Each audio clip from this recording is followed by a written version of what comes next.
យីសែនមានតែការស្លាប់របស់ខ្ញុំទេទើបបងអាចក្លាយជាអធិរាជពិតប្រាកដរបស់មហាជីងបាន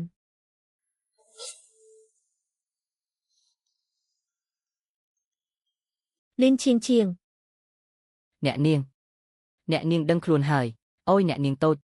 អ្នកនាងគ្រាន់តែទៅសាលាភីងអានសោះមិនក៏សន្លប់បាត់ទៅធ្វើឲ្យខ្ញុំនិងស៊ីជឿភេស្ទ័រស្លាប់ហើយ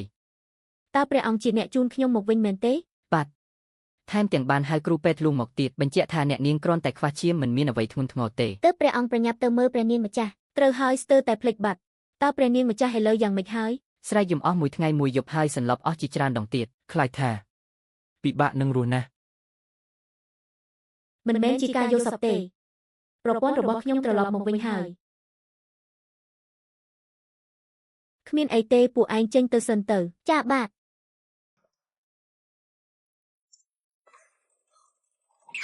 អូប្រពន្ធជាទីស្រឡាញ់ខ្ញុំខុសហើយសូមកុំខឹងអីបានទេបើគ្មានឯងខ្ញុំដូចជាមនុស្សវង្វេងផ្លូវអញ្ចឹងខ្ញុំមិនមែនខឹងងាយអញ្ចឹងទេមកលើកនេះគឺដោយសារតែកម្រិតនៃក្តីស្រឡាញ់របស់ភីពូយានចំពោះឯងបានកើនឡើងដល់90ហើយខ្ញុំមកប្រាប់ឯងថាឥឡូវនេះឯងមានសង្ឃឹមនឹងត្រឡប់ទៅសម័យទំនើបវិញហើយខ្ញុំទើបតែដឹងមើលទៅសម្បត្តិសុំលេងលេះដែលខ្ញុំសរសេរពិតជាមានប្រសិទ្ធភាពមែនគាត់ប្រកាសជាដកឈ្មោះខ្ញុំចេញពីបញ្ជីខ្មៅហើយកុំតន់សប្បាយចិត្តពេកកម្រិតនៃក្តីស្រឡាញ់របស់គាត់ប្រែប្រួលខ្លាំងណាស់មិនដឹងថាពេលណាគាត់នឹងបោះឯងចូលក្នុងបញ្ជីខ្មៅម្ដងទៀតទេម៉េចឯងកំពុងសង្ស័យលើមុនស្នេហ៍របស់ខ្ញុំមែនទេបើគ្មានការអីទេខ្ញុំទៅមុនហើយឈប់សិនមានរឿងសំខាន់ការវះកាត់សម្រាលកូនប្រពន្ធតើឯងមើលឃើញថាខ្ញុំអាចធ្វើជាគ្រូពេទ្យវះកាត់បានពីត្រង់ណាពិតជាមើលមិនឃើញមែនប៉ុន្តែព្រះនាងម្ចាស់កំពុងតែពិបាកសម្រាលកូនសូមរំលឹកថាឯងមកទីនេះដើម្បីបំពេញបេសកកម្មអូយខ្ញុំដឹងហើយ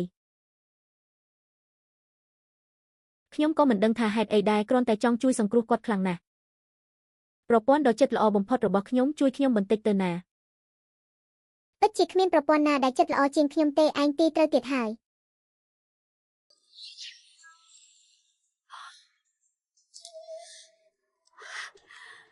ល្អណាស់លើកនេះព្រះនាងម្ចាស់និងបុត្រមានសង្ឃឹមហើយ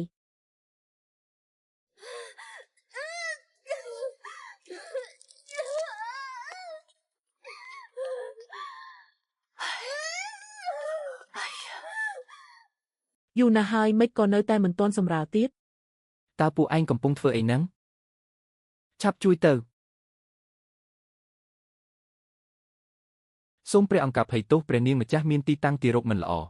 ថែមទាំងអស់កម្លាំងទៀតទូបង្គំពិតជាអស់សមត្ថភាពហើយបើព្រះនាងម្ចាស់មានគ្រោះថ្នាក់អ្វីពួកឯងទាំងអស់គ្នាត្រូវស្លាប់តាមព្រះអង្គបានរកឃើញអត្តសញ្ញាណរបស់ខ្មាំងដែលលួចធ្វើឃាតហើយ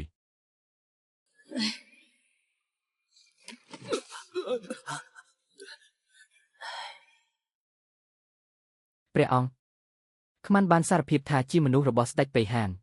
ប៉ុន្មានថ្ងៃមុននេះរឿងដែលព្រះនាងម្ចាស់ស្ទើរតែធ្លាក់ទឹកក៏ជាស្នាដៃរបស់គេដែរគោលបំណងគឺដើម្បីបំផ្លាញទំនាក់ទំនងរវាងគោទាំងពីរឆ្លៀតឱកាសញុះញង់ឲ្យមានការបះបោរនិងរួមដៃគ្នាវាយលុកមហាជីងស្ដេចបេហានពិតជាមានមហិច្ឆតាខ្លាំងណាស់ឆាប់យកថ្នាំពន្លឿនការសម្រាលមកឲ្យព្រះនាងម្ចាស់ថ្នាំពន្លឿនការសម្រាល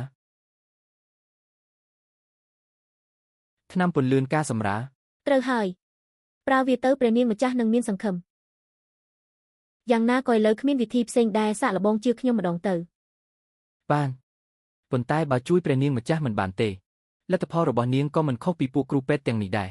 អូយគ្មានបញ្ហាទេខ្ញុំនឹងព្យាយាម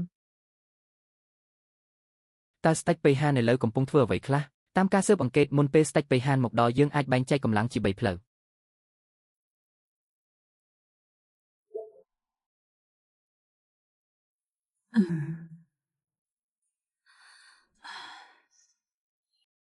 មិនក៏មាននៅក្នុងសៀវភៅដែរខ្ញុំរៀនពេទ្យអស់ពាក់កណ្ដាលជីវិតហើយមិនដែលឃើញវិជ្ជាពេទ្យអស្ចារ្យបែបនេះទេក្នុងសៀវភៅពេទ្យក៏មិនដែលឃើញមានកត់ត្រាទុកដែរតើនេះជាវិជ្ជាអ្វីទៅនេះគឺវិជ្ជាពេទ្យទំនើបតើលោកគ្រូធ្លាប់ឬទេមិនដែលទេបើព្រះនាងម្ចាស់មានគ្រោះថ្នាក់អ្វីខ្ញុំនឹងស្លាប់តាមគាត់សូមព្រះអង្គកុំបារម្ភអីខ្ញុំនឹងធ្វើឲ្យអស់ពីសមត្ថភាពខ្ញុំជឿជាក់លើអ្នកនាងត្រូវតែជោគជ័យឲ្យបានខ្ញុំមានមេដាយមាសការពារខ្លួនតើខ្លាចអីនឹងត្រូវកាត់ក្បាលព្រះអង្គ តើទ្រង់អាចជួយខ្ញុំបានទេតែខ្ញុំរយណាស់ យើង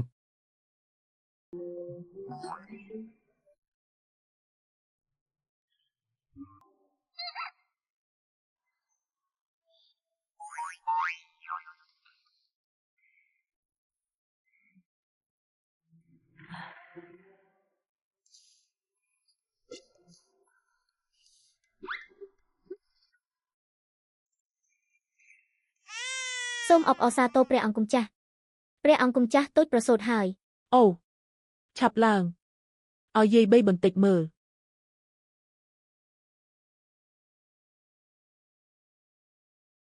មិនអីទេខ្ញុំនឹកឃើញហើយខ្ញុំគឺជាលីងឈៀងឈៀង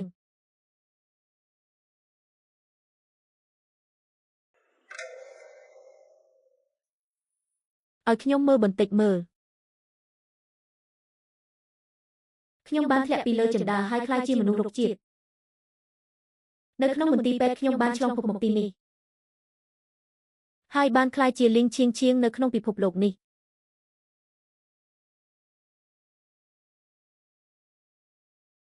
នៅក្នុងសម័យរបស់យើងគឺមានប្រពន្ធតែមួយប្តីតែមួយជីវិតគឺមានតែមនុស្សពីរនាក់ ដាំឡើយកាន់កាប់កាលពី5ឆ្នាំមុនមានបញ្ហាហើយរឿងនេះគឺជារឿងពិតហើយនាងពិតជាលីងឈៀងឈៀងមែន លីងឈៀងឈៀងគឺជាអ្នកដែលបានជួយសង្គ្រោះព្រះអង្គម្ចាស់ព្រះអង្គម្ចាស់ធ្លាប់បានជួយសង្គ្រោះលីងឈៀងឈៀងលីងឈៀងឈៀងក៏បានជួយសង្គ្រោះព្រះអង្គម្ចាស់វិញដែរខ្ញុំចាំបានថានៅលើស្មារបស់ម្ចាស់ដើមមានស្នាមប្រជ្រុយមួយមែនហើយនៅលើស្មាម្ចាស់ដើមបានបាត់បង់ការចងចាំហើយបានជួយសង្គ្រោះព្រះអង្គម្ចាស់3ដងមើលទៅគឺជារឿងដែលបានកើតឡើងកាលពីមុន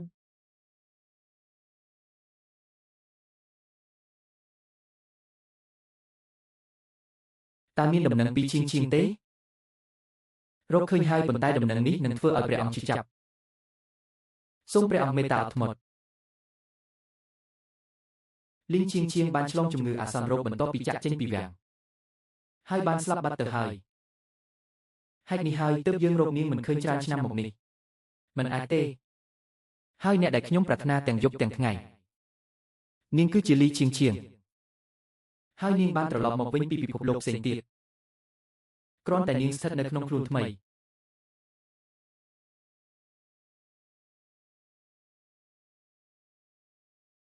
ព្រះអង្គម្ចាស់ទូចគួរឲ្យស្រឡាញ់ណាស់មែនទេ ប្រសិនបើមនុស្សម្នាក់បានឆ្លងភពមកវិញតើអាចត្រឡប់ទៅរកខ្លួនប្រាណដើមវិញបានទេ ឲ្យតែខ្លួនប្រាណដើមនៅមានគឺអាចទៅរួចបន្ទាប់ពីត្រឡប់ទៅរកខ្លួនប្រាណដើមវិញ តើការចងចាំកាលពីពេលឆ្លងភពនោះនៅមានទេ ដើម្បីរក្សាតុល្យភាពនៃពិភពលោកប្រព័ន្ធនឹងលុបការចងចាំរបស់អ្នកឆ្លងភពហើយការចងចាំទាំងនោះនឹងត្រូវរក្សាទុកក្នុងថាប៉ុន្តែការចងចាំខ្លះអាចនឹងនៅសល់ក្នុងចិត្ត ដូច្នេះកាលពី5ឆ្នាំមុនខ្ញុំគឺជាលីងឈៀងឈៀងមែនទេហេតុនេះហើយទើបខ្ញុំយល់សប្តិឃើញនាងហើយចង់ជួយសង្គ្រោះព្រះអង្គម្ចាស់ កុំសួរអីសំណួរទាំងនេះត្រូវបានប្រព័ន្ធបិទហើយ ពេលឆ្លងភពកាលពី5ឆ្នាំមុនតើមានប្រព័ន្ធដែរទេ ប្រហែលជាមានហើយក ុំប្រាប់ថាការនោះក៏ជាឯងដែរ បើមិនមែនខ្ញុំតើអាចជានរណាទៅ អញ្ចឹងលីងឈៀងឈៀងកាលពី5ឆ្នាំមុនគឺជាខ្ញុំមែនទេ ប្រមានប្រសិនបើបែកឃ្លីព័ត៌មានសម្ងាត់នោះនឹងត្រូវប្រព័ន្ធមេលុបចោលមិនខានប្រសិនបើខ្ញុំនិយាយដោយខ្លួនឯងទើបត្រូវគេលុបចោលវាមិនពាក់ព័ន្ធនឹងអ្នកទេ ខ្ញុំពិតជាឆ្ងល់ណាស់ថាលីងឈៀងឈៀងនិងស្ដេចឆ្កែនោះមានស្នេហានឹងគ្នាយ៉ាងម៉េចទៅថែមទាំងអាចក្លាយជាស្នេហ៍ដំបូងរបស់គេទៀត ប្រមានហាមទម្លាយជាដាច់ខាត បានហើយឯងមិនបាច់និយាយទេខ្ញុំជាមនុស្សដែលមានធម៌ក្នុងខ្លួនមិនចង់ឲ្យឯងត្រូវគេលុបចោលទេហើយងួយដេកណាស់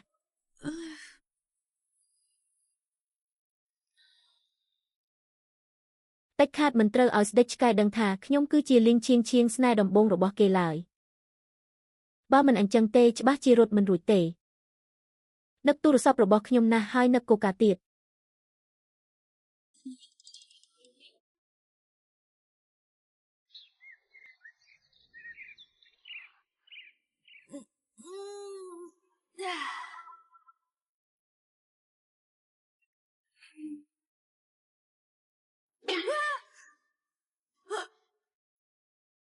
តើពួកឯងធ្វើអ្វីនៅមុខក្រែរបស់ខ្ញុំ ចៅវាយតូចព្រះអង្គម្ចាស់បានចាត់ឲ្យខ្ញុំនិងសៀវស៊ុនជឿមកបម្រើអ្នកខ្លាចថាមិនបានដិតដល់ទើបចង់ប្រទានអ្នកបម្រើ4នាក់ឲ្យអ្នកខ្ញុំម្ចាស់ជីវយៈ ខ្ញុំម្ចាស់តុងស្តេខ្ញុំម្ចាស់សៀហ្វូជឺ ខ្ញុំម្ចាស់សៀវលឺជឺសូមគោរពចៅវាយតូច បានហើយពួកឯងឆាប់ក្រោកឡើងទៅនៅវិមានលីវលៀងរបស់ខ្ញុំនេះគ្មានចៅវាយឬអ្នកបម្រើអ្វីទេឆាប់ចេញទៅឲ្យអស់ទៅ ក្រាបទូលក្រាបទូល ចៅវាយតូចព្រះអង្គម្ចាស់បានបញ្ជាពិសេសឲ្យពួកយើងរៀបចំពិធីជាវហ្វាងជាស៊ីគឺសម្រាប់អ្នកហេតុអ្វី ចៅហ្វាយតូចប្រហែលជាមិនដឹងទេជាវហ្វាំងនេះគឺជាទំនៀមទម្លាប់សម្រាប់ពិធីមង្គលការធំយកកំទេះនិងភក់មកលាបជញ្ជាំងដើម្បីឲ្យមានភាពកក់ក្ដៅនិងមានកូនច្រើននៅក្នុងវាំងមានតែព្រះមហាក្សរិយានីទេដែលស័ក្តិសមនឹងទទួលបានកិត្តិយសនេះគឺជាការពេញចិត្តដ៏ខ្ពង់ខ្ពស់បំផុតហើយសូមអបអរសាទរចៅហ្វាយតូចសូមអបអរសាទរចៅហ្វាយតូចចៅហ្វាយតូចរឿងល្អហើយព្រះអង្គម្ចាស់ប្រទានការងូតទឹកនៅវិមានទឹកក្ដៅហើយឲ្យសៀវស៊ីទៅជាមួយផង វិមានខាងខ្វាន់ដូចជាឈ្មោះដែលធ្លាប់ស្គាល់បែបនេះ ស៊ីជឿឆាប់ជួយចៅហ្វាយតូចរៀបចំខ្លួនបន្តិចទៅកុំបង្អែបង្អង់នៅសល់តែ2ធូបទៀតប៉ុណ្ណោះរីចូលថ្មទទួលចៅហ្វាយតូចនឹងមកដល់ហើយ ពិធីជាវហ្វាងជាស៊ីនិងការងូតទឹកនៅវិមានទឹកក្តៅនេះមិនមែនជាល្បិចដែលអធិរាជប្រើចំពោះជេនហ្វានក្នុងរឿង Empress in the Palace ទេអធិរាជក្នុងលោកនេះសុទ្ធតែដូចគ្នាក្នុងរឿងនេះប្រកាសជាមានល្បិចក៏មិនខានខ្ញុំដាច់ខាតមិនអាចទៅទេខ្ញុំឈឺពោះណាស់សៀវស៊ុនជឿឯងទៅប្រាប់ព្រះអង្គម្ចាស់ថាទឹកព្រះតីទ្រង់ខ្ញុំទទួលយកហើយគ្រាន់តែថ្ងៃនេះខ្ញុំមករដូវមិនអាចត្រាំទឹកបានទេឲ្យទ្រង់រកអ្នកផ្សេងទៅត្រាំជាមួយចោះ ក្រាបទូលព្រះអង្គម្ចាស់អ្នកម្នាងអានទូលថាថ្ងៃនេះនាងមិនស្រួលខ្លួនចង់សុំបដូរថ្ងៃ អញ្ចឹងយើងទៅកំដរនាងយកប៊ិចនិងទឹកខ្មៅរបស់យើងទៅវិមានលីវលៀងយប់នេះយើងចង់ពិនិត្យមើលដីកានៅវិមានលីវលៀង ក្រាបទូល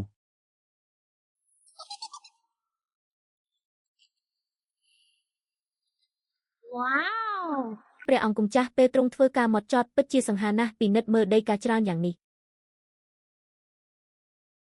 ភ្នែករបស់ព្រះអង្គម្ចាស់មិនព្រិចសោះមិនឈឺទេ មិនអីទេក្មេងតូចបើងុយហើយចូលគេងមុនទៅ ក្មេងតូច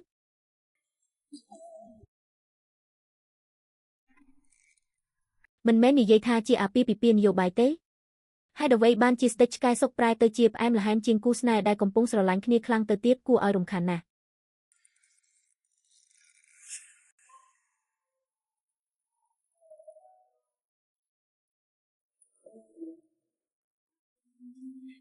និយាយឬមិននិយាយសាច់ដុំទាំងនេះគឺរឹងមាំណាស់ខ្លាំងណាស់ធម្មពលសង្សារពេញបឹបតែម្ដង ក្មេងតូចឆាប់គេងទៅ ក្មេងតូចខ្ញុំដឹងហើយប្រកាសជាព្រះមេត្តាជំរុញចង់បានចៅហើយបង្ខំឲ្យព្រះអង្គចង់ឲ្យខ្ញុំបង្កើតកូនឲ្យទ្រង់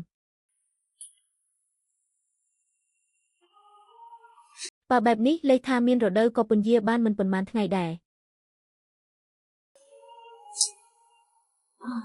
ត្រូវតែធ្វើឲ្យឡយយេសេងស្អប់ខ្ញុំក្នុងរយៈពេលប៉ុន្មានថ្ងៃនេះល្អបំផុតគឺអាចបណ្ដេញខ្ញុំចេញពីវាំងភ្លាម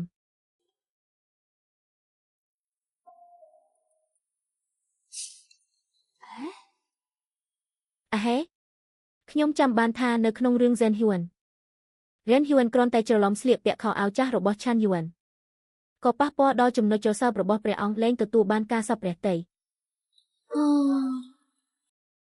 ចុះបើខ្ញុំបំផ្លាញខោអាវចាស់របស់ម្ចាស់ស្នេហ៍ដំបងយេសេងចោលតើទ្រង់មិនចាប់ខ្ញុំបញ្ចូលទៅក្នុងដំណាក់ត្រជាក់ទេ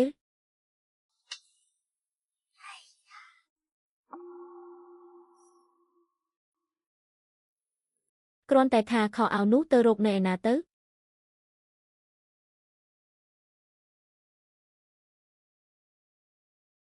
ខ្ញុំម្ចាស់យកខោអាវមួយកុំភ្លេមកជូនស្នំអានចៅវាយរបស់ខ្ញុំឥឡូវនេះត្រូវគេឃុំឃាំងមិនអាចជួបព្រះអង្គបានទេគិតថាស្នំអានកំពុងពេញចិត្តទើបឲ្យខ្ញុំម្ចាស់យកខោអាវដែលរក្សាទុកនេះមកជូនសង្ឃឹមថាប្អូនស្រីនឹងទទួលបានព្រះរាជទាននេះមិនមែនជាខោអាវចាស់របស់លីងឈៀងឈៀងទេអីយ៉ាពិតជាដូចជាងុយគេងហើយបានខ្នើយមែនអរគុណម៉ូម៉ូអីយ៉ាខ្ញុំមិនគួរសុំទេណា ម្យ៉ាងទៀតត្រឡប់ទៅវិញជួយផ្ដាំប្រាប់បងស្រីផងថាម្សិលមិញខ្ញុំបានអង្វរព្រះអង្គការឃុំខ្លួនបងស្រីអាចដកចេញបានហើយថ្ងៃនេះពេលប្រឡប់ខ្ញុំចង់ក្បួលបងស្រីដើរលេងសួនផ្កាជាមួយគ្នាចា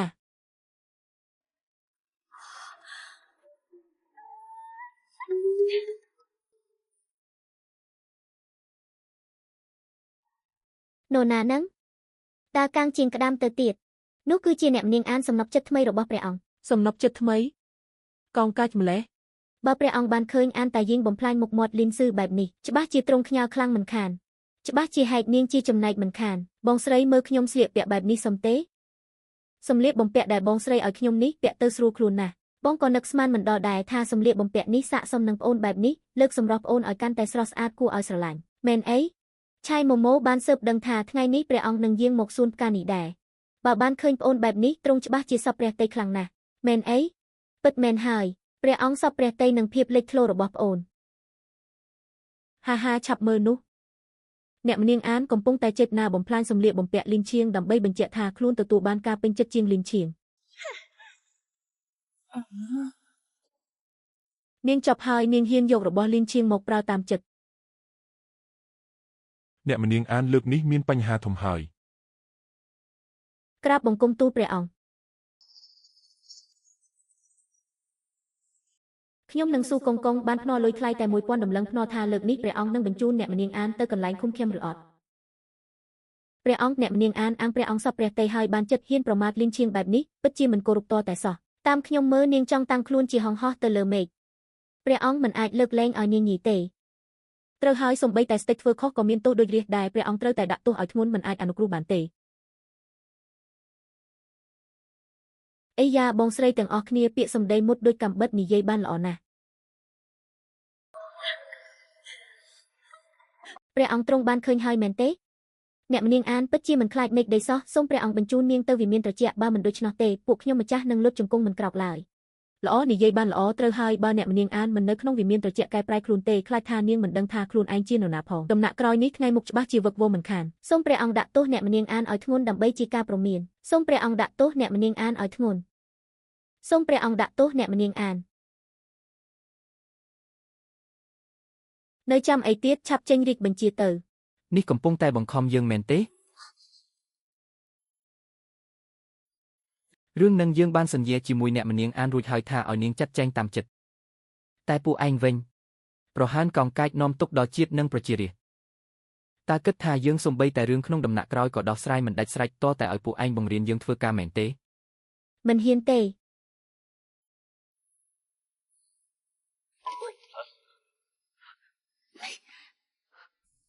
រោគនេះក្មេងតូចនេះកែបានល្អថ្ងៃក្រោយក្មេងតូចអាចស្លៀកពាក់បែបនេះរាល់ថ្ងៃក្មេងតូច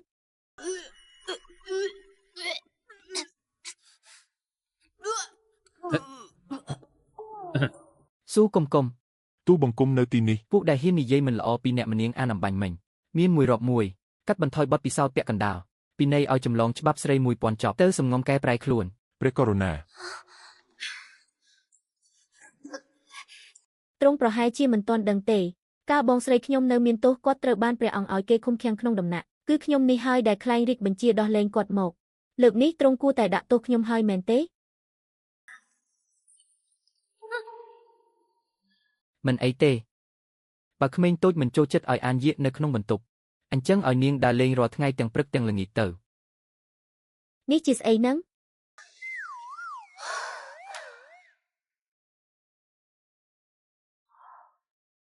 ឯងថាអាស្ដេចឆ្កែហ្នឹងគេមានជំងឺមែនទេសូមអភ័យទោសប្រពន្ធមិនអាចពិនិត្យស្ថានភាពផ្លូវចិត្តរបស់តួអង្គបានទេច្បាស់ជាបាននិយាយគ្នាហើយថាគ្រាន់តែយកខ្ញុំធ្វើជាខែការពារតែនេះនិយាយផ្សេងធ្វើផ្សេងបោកប្រាស់ហើយថែមទាំងនិយាយថាមានខ្ញុំពេញទាំងគោអ្នកណាក៏ដឹងថាគេស្រឡាញ់ត្រកូលលីនខ្លាំងណាស់តែពេលខ្ញុំប្រកូលត្រកូលលីនឲ្យគេព្យាបាលទៅជាបែបហ្នឹងគេបែរជាសរសើរខ្ញុំទៅវិញពិនិត្យឃើញថាកម្រិតបេះដូងលោតរបស់លូយីសែនចំពោះម្ចាស់ផ្ទះគឺ100មិនខុសពីការគិតរបស់ខ្ញុំមែនរឿងអ្វីអាស្ដេចឆ្កែនឹងគឺជាប្រុសកំហួចសុទ្ធសាធចុះម្ចាស់ផ្ទះត្រៀមវាយបោកដាក់ប្រុសកំហួចនឹងយ៉ាងម៉េចដែរមនុស្សប្រុសគ្មាននរណាទ្រាំនឹងរឿងផិតក្បត់បានទេទម្រាំតែជាស្ដេចដែលខ្ពង់ខ្ពស់បំផុតទៀត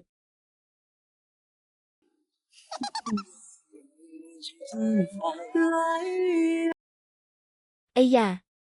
លោកបំរើបានល្អណាស់មាសទាំងនេះជូនទៅពួកឯងទាំងអស់ហើយមែន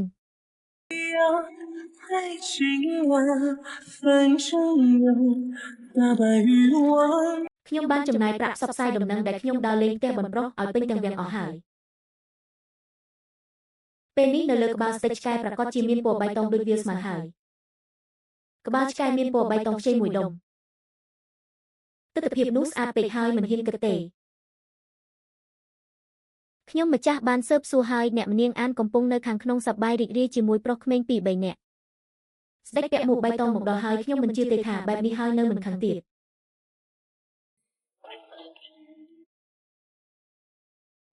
តោះញឹមដាក់លោកម្ចាស់តូចមួយមកនឹងមានរង្វាន់យ៉ាងច្រើនខ្ញុំចេះខ្ញុំថែមទាំងចេះវើជុំទៀតផងឡឲ្យរង្វាន់អ្នកម្នាងអានពូកែលេងសើចណាស់មើលទៅដឹងថាជាជើងចាស់ដើរលេងផ្ទះបនហើយមាសនៅលើទៅនោះសុទ្ធតែជាទ្រព្យដែលព្រះអង្គប្រទានឲ្យហេតុអ្វីអ្នកម្នាងអានងាយនឹងឲ្យទៅពួកគេម្លេះអ្នកម្នាងអាននោះច្បាស់ជាយកទឹកព្រះតីរបស់ព្រះអង្គមកជន់ឈ្លីហើយបើព្រះអង្គនៅតែមិនដាក់ទោសនាងទៀតខ្លាចតែដំណាក់ក្រោយនេះដាក់អ្នកម្នាងអានមិនចុះទេនាងចង់ឡើងទៅលើមេឃហើយមើលរៀងបងប្រុសតូចទាំងនេះមើលម្នាក់សុទ្ធតែសង្ហាជាងម្នាក់ទៀតមែនទេឯងគិតថាពួកគេនៅណាសង្ហាជាងគេប្រកាសជាយើងហើយទៅជាមែននឹងលោកស៊ូខ្ញុំម្ចាស់នៅទីនេះផ្សាយរាជបញ្ជីយើងបិទហាងបនទាំងអស់នៅក្នុងរាជធានីថ្ងៃក្រោយនគរដាជីងរបស់យើងមិនឲ្យមានកន្លែងបែបនេះទៀតទេនេះព្រះអង្គជាស្ដេចឬយកសពឬអីក្រាបបង្គំទូលព្រះអង្គឆាប់ចេញទៅឲ្យអស់ភ្លាមកុំអីបើបិទអស់ហើយថ្ងៃក្រោយនរណាលេងជាមួយខ្ញុំប្រកាសជាយើងកំដរនាងម្យ៉ាងទៀតយើងបំរើបានល្អជាងពួកគេទៅទៀតរំក៏ពូកែជាងពួកគេដែរមិនបាច់ទេម៉េចនាងមិនជឿ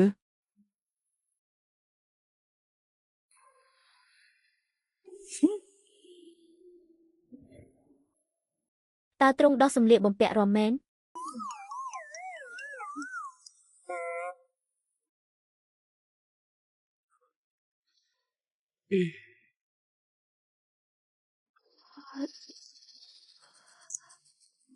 នឹកមិនដល់ថាព្រះអង្គរំបានស្អាតជាងខ្ញុំទៅទៀតនិយាយតាមត្រង់ទៅទ្រង់រំបែបនេះពិតជាសង្ហាណាស់អាចចូលសិល្បៈបានតែម្ដង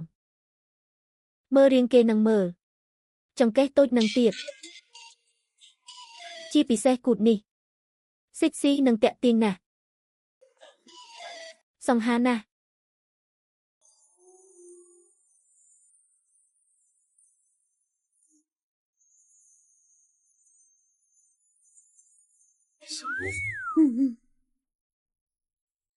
ខ្ញុំជាមនុស្សស្មោះត្រង់ណាស់បើអ្នកម្នាងអានជាមនុស្សស្មោះត្រង់ត្រឹមត្រូវហេតុអ្វីមកកន្លែងបែបនេះខ្ញុំវង្វេងផ្លូវដើរខុសកន្លែងគឺថាខ្ញុំស្រាប់តែនឹកឃើញថានៅផ្ទះមានរងាស់ស៊ុបបើខ្លោចច្បាស់ជាស្ដាយងាប់ហើយខ្ញុំសុំទៅវិញសិនហើយបើអ្នកម្នាងអានងាយនឹងវង្វេងផ្លូវបែបនេះចាប់ពីថ្ងៃនេះទៅយើងនឹងចាត់អង្គរៈ100នាក់ឲ្យតាមការពារដូច្នេះពិធីជប់លៀងបុណ្យសែននំអ៊ីនៅថ្ងៃស្អែកកុំឲ្យយើងរកនាងមិនឃើញឲ្យសោះ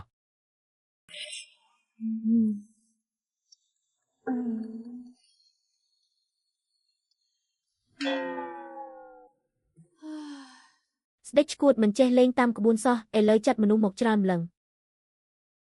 មានមនុស្សច្រើនម្លេះមកយាមខ្ញុំនេះមិនស្មើនឹងឃុំឃាំងខ្ញុំទេ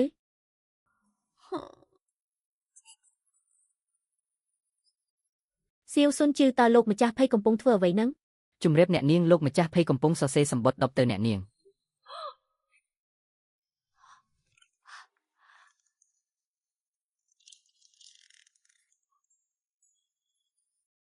ចូលក្នុងទ្វារនៃក្តីនឹករលឹកទើបដឹងថាការនឹករលឹកឈឺចាប់ប៉ុណ្ណាការនឹករលឹកដ៏យូរអង្វែងការចងចាំដ៏យូរអង្វែងការនឹករលឹកមួយគ្រាគឺគ្មានទីបញ្ចប់បើដឹងថានឹករលឹកធ្វើឲ្យចិត្តស្មុគស្មាញបែបនេះស៊ូគុំស្គាល់គ្នាតាំងពីដំបូងប្រសើរជាងលោកម្ចាស់ភ័យនេះគាត់កំពុងសារភាពស្នេហ៍ប្រាប់ខ្ញុំឬ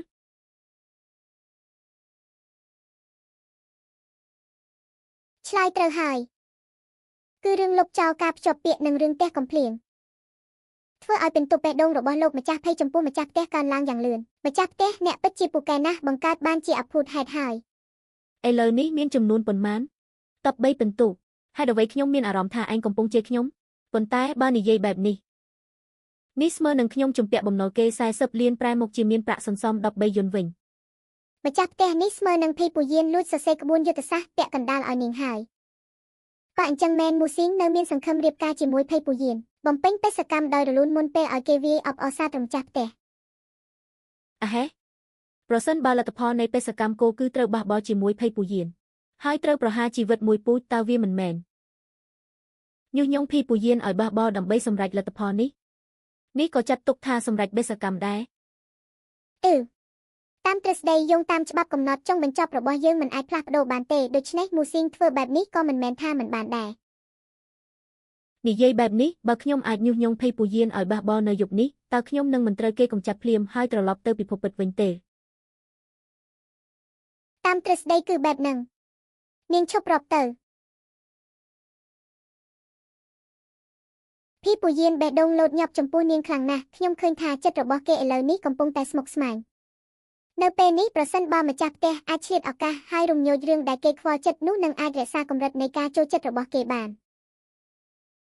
ពិធីជប់លៀងបុណ្យសែននំអ៊ីយប់នេះភ័យពូយានក៏នឹងចូលរួមដែរ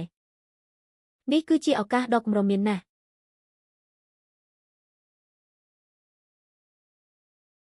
ខ្ញុំត្រូវតែបញ្ចេញអស់ពីសមត្ថភាពប្រឹងប្រែងយកឈ្នះគេហើយដណ្ដើមយកគេឲ្យបានតែម្ដង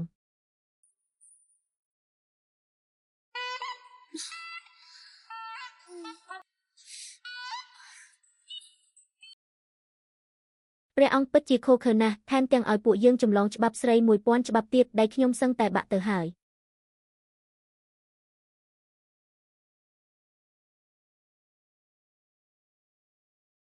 ខ្ញុំក៏ដូចគ្នាដើរចុះឡើងរាល់ថ្ងៃជើងខ្ញុំសឹងតែបាក់ទៅហើយ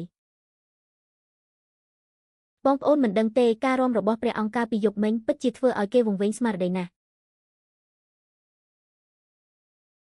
មិននឹកស្មានថាព្រះអង្គមានចំណុចបែបនេះសោះ ទោះបីជាទ្រង់ផោមក៏មានអារម្មណ៍ថាក្រអូបដែរមើលទៅទ្រង់ពិតជាមិនបានកុហកពួកយើងទេព្រះអង្គពិតជាមានចំណូលចិត្តប្លែកខុសគេមែនទ្រង់ចាប់អារម្មណ៍តែចំពោះស្រីដែលធ្វើខ្លួនរពឹសប៉ុណ្ណោះខ្ញុំយល់ហើយគឺដោយសារតែនាងមិនខ្វល់ពីច្បាប់ទម្លាប់បើខ្ញុំធ្វើខ្លួនតាមចិត្តដែរព្រះអង្គច្បាស់ជាពេញចិត្តខ្ញុំមិនខាន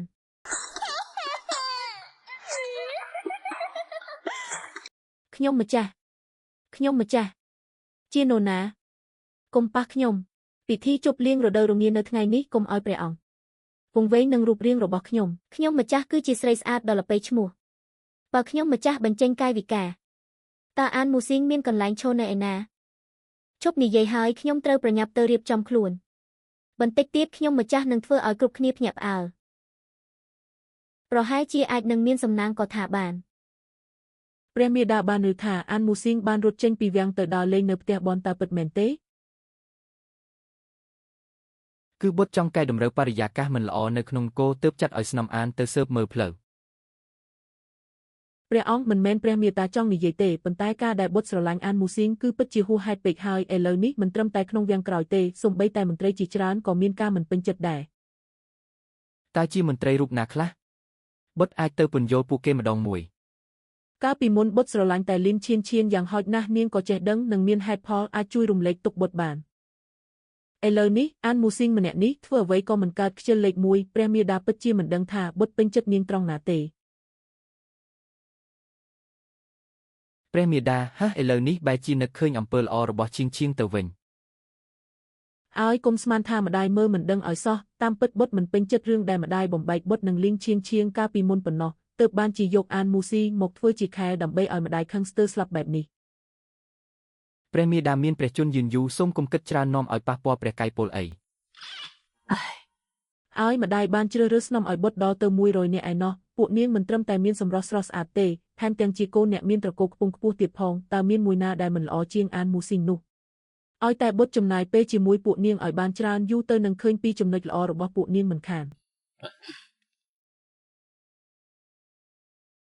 អីយ៉ាជំងឺជ្រមុះរបស់ខ្ញុំរើឡើងទៀតហើយវិលមុខឈឺក្បាលអស់កម្លាំងរហូតដល់អង្គុយមិនចង់ជប់ផង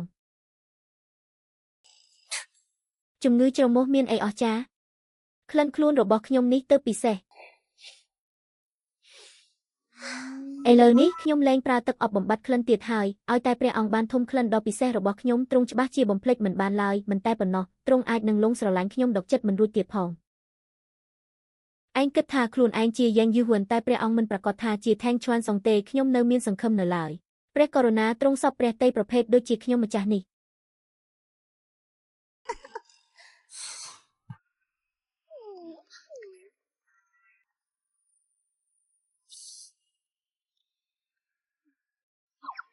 ព្រះមេដាហេតុអ្វីបានជាខ្ញុំម្ចាស់មានអារម្មណ៍ថាព្រះមេដាធាត់ជាងមុនម្ល៉េះ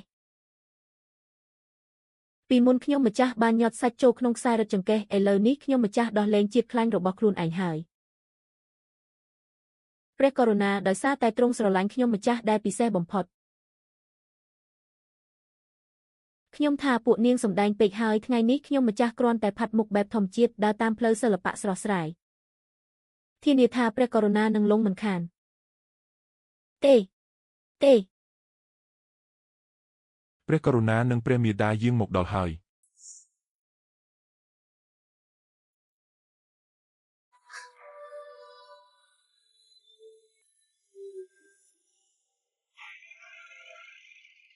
អូយ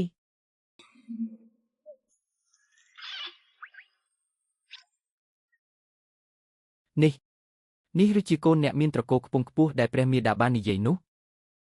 ជាស្រីស្អាតនិងនារីគ្រប់លក្ខ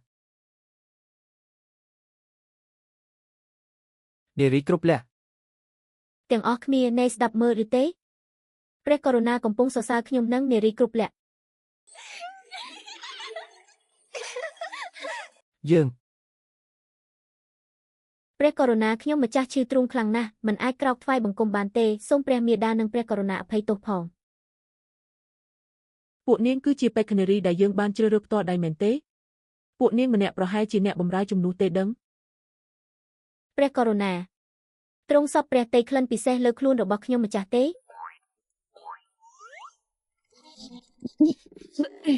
ព្រះករុណាទ្រង់ធំម្ដងទៀតមើលសពព្រះតីទេ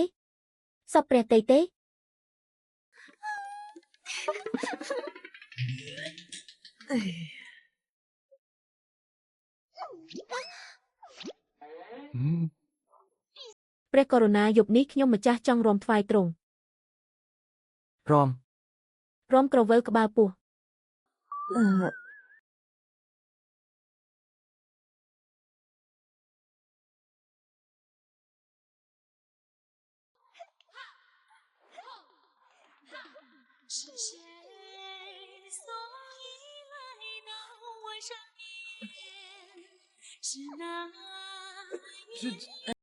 ហាល្អណាស់ព្រះករុណាពិតជាសពព្រះតីនឹងភាពស្រស់ស្អាតតាមបែបធម្មជាតិនិងនារីដែលលេចធ្លោជាងគេពួកស្រីដែលតុបតែងខ្លួនឆើតឆាយនៅខាងក្រៅទាំងនោះតើអាចប្រៀបនឹងខ្ញុំដ៏ស្រស់សោភាបានយ៉ាងដូចម្តេចប្រាក់ដែលខ្ញុំចំណាយជាច្រើនដើម្បីទទួលបានដំណឹងពីលោកស៊ូគុំគុំគឺគ្មានប្រយោជន៍សោះព្រះករុណាខ្ញុំម្ចាស់រងាខ្លាំងណាស់គ្មានសង្ឃឹមរស់បានប៉ុន្មានថ្ងៃទៀតទេតើព្រះករុណាអាចទតមើលខ្ញុំម្ចាស់ម្ដងទៀតបានទេ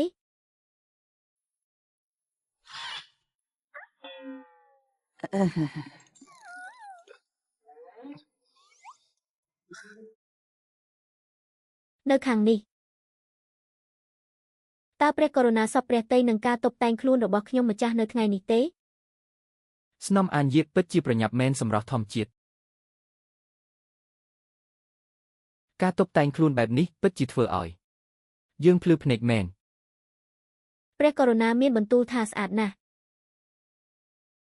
ព្រះករុណាព្រះមេដានិងពួកមន្ត្រីបានមកដល់អស់ហើយប៉ុន្តែស្នំអាននៅមិនទាន់មកទៀតតើនាងចង់ទៅឋានសួគ៌ឬនាងប្រកាសជាភ័យខ្លាចហើយយ៉ាងណាមិញបងប្អូនយើងកំពុងបញ្ចេញសមត្ថភាពនៅចំពោះមុខពួកយើងនាងគ្រាន់តែជាផ្កាដែលក្រៀមស្វិតប៉ុណ្ណោះបានហើយនាំគ្នាអង្គុយស្នំអានមកដល់ហើយ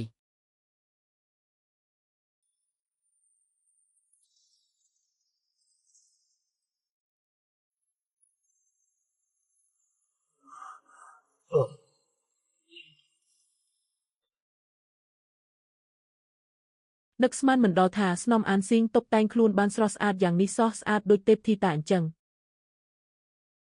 មើលទៅនាងពិតជាចេះលាក់មុខមែនធ្វើជាមនុស្សល្ងងដើម្បីចាប់យកបេះដូងព្រះមហាក្សត្រពីមុនយើងពិតជាមើលស្រាលនាងពេកហើយពួកយើងសុទ្ធតែស្លៀកពាក់ធម្មតាចុះហេតុអ្វីបានជានាងតុបតែងខ្លួនយ៉ាងអធិកអធមទៅវិញសូម្បីតែការតុបតែងមុខក៏ល្អឥតខ្ចោះដែរ ពីមុនខ្ញុំតែងតែតុបតែងខ្លួនយ៉ាងសម្រិតសម្រាំងប៉ុន្តែមានប្រយោជន៍អ្វីព្រះករុណាពិតជាមិនចូលចិត្តស្រីស្អាតទេមើលកាន់តែយូរកាន់តែមិនចង់មើលនាងត្រូវហើយព្រះអង្គគ្រាន់តែចូលចិត្តអ្នកដែលមានចរិតប្លែកអំបញ្ញមិញទ្រង់ថែមទាំងសរសើរខ្ញុំទៀតផងចម្លែកណាស់មកចូលរួមពិធីជប់លៀងតើនាងចង់ធ្វើអ្វីឲ្យតែនាងមកចូលរួមនាងឲ្យតម្លៃខ្លាំងណាស់ដើម្បីបាននៅក្បែរយើងមើលទៅក្នុងចិត្តនាងនៅតែខ្វល់ពីយើងខ្លាំងណាស់ក្នុងពិធីបុណ្យសេសរដូវនេះមូស៊ីបានរៀបចំរបាំឆាប់ការអង្គាសេនេះឡើងដើម្បីបួងសួងដល់នគរដាជីងសូមឲ្យប្រទេសជាតិមានសុខសន្តិភាព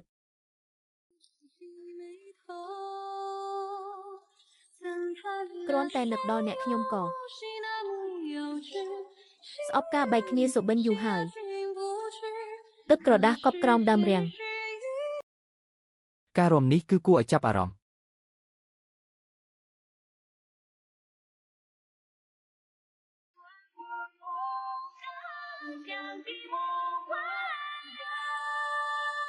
របាំនេះត្រូវតែសម្រាប់យើង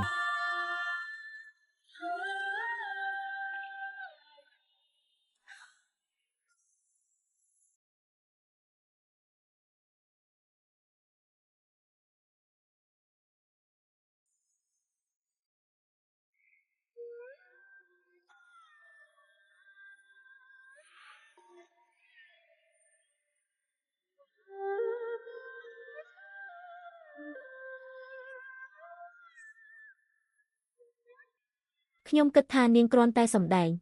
បង្ហាញពីភាពអាក្រក់របស់ខ្លួនដោយមិននឹកស្មានដល់គាត់មានជំនាញរាំពិតមែន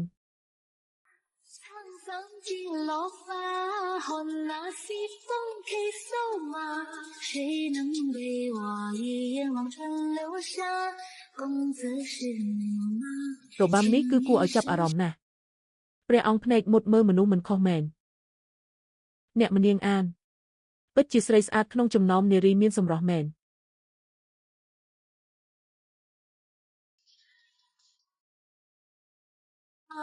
谁能为我一眼望穿流沙公子是你吗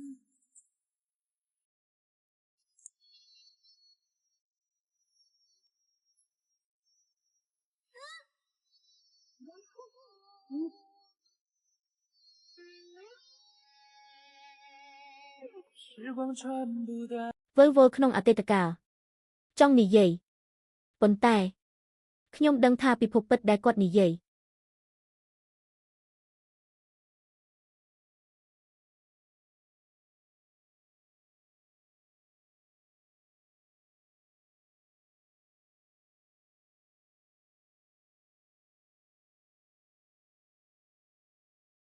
លោកមេតភ័យលោកមេតភ័យសូមឈប់សិនមានការអីចៅហ្វាយតូចរបស់ខ្ញុំដឹងថាលោកមេតភ័យចូលចិត្តការអង្គាសេយប់នេះក្នុងពិធីជប់លៀងក្នុងវាំងនាងនឹងរាំរបាំឆាប់ការអង្គាសេជូនលោកមេតបនាងថែមទាំងនិយាយថាទោះបីជាគ្មាននិស្ស័យបានរៀបការជាមួយលោកមេតបភ័យក៏ដោយប៉ុន្តែក៏សង្ឃឹមថាលោកមេតបភ័យអាចចងចាំរូបរាងដ៏ស្រស់ស្អាតបំផុតរបស់ចៅហ្វាយតូចរបស់ខ្ញុំជារៀងរហូត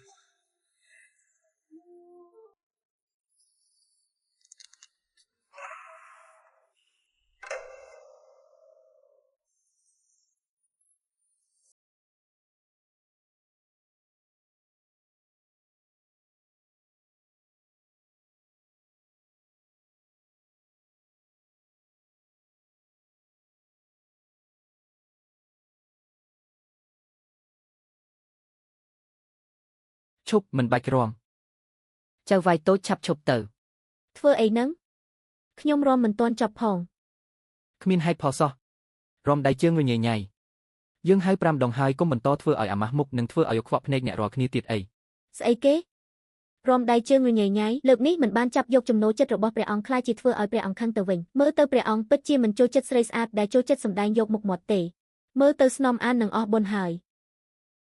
ជោគជតារាសីតែងតែផ្លាស់ប្ដូរដល់ពេលដែលពួកយើងទទួលបានការពេញចិត្តហើយអញ្ចឹងក៏បានស្នំអានមកនេះដួសម្ហូបឲ្យយើងសុំទោសខ្ញុំម្ចាស់ចេះតែរាំដៃជើងរញ៉ៃញ៉ៃមិនចេះដួសម្ហូបទេគ្រាន់តែឲ្យនាងនៅក្បែរយើងដើម្បីយកហុងស៊ុយប៉ុណ្ណោះបើនាងមិនពេញចិត្តពួកខ្ញុំម្ចាស់ពេញចិត្តនឹងដួសម្ហូបជូនព្រះអង្គល្អតោះមកអង្គុយនៅក្បែរយើងទាំងអស់គ្នាព្រះពរលោកមេតបភ័យខ្ញុំម្ចាស់នៅទីនេះ តាំងពីបុរាណកាលមកបរិះធំពេញវ័យត្រូវរៀបការស្រីធំពេញវ័យត្រូវចេញផ្ទះយើងឃើញថាអាយុលោកក៏មិនតិចដែរគួរតែឆាប់រៀបការបង្កើតគ្រួសារហើយអោព្រះគុណព្រះអង្គដែលបានយកព្រះទ័យទុកដាក់យើងយល់ថាកូនស្រីទី2របស់លោកម្ចាស់អាននាងអានមូយ៉ាវមិនអន់ទេបើពេញចិត្តមើលរឿងនេះសូមជួយ like and subscribe YouTube Channel របស់ខ្ញុំសូមអរគុណ